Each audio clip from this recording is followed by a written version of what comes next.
What's the meaning of bipolar?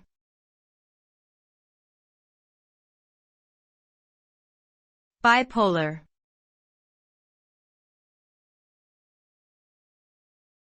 Bipolar.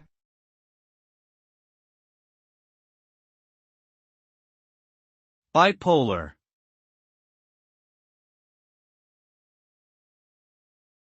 Bipolar.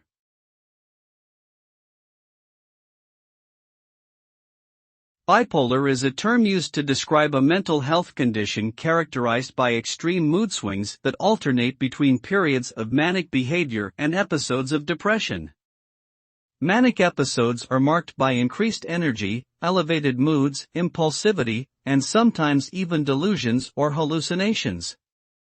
On the other hand, depressive episodes are characterized by low mood, feelings of hopelessness, changes in sleep patterns, loss of interest in activities, and sometimes suicidal thoughts or attempts.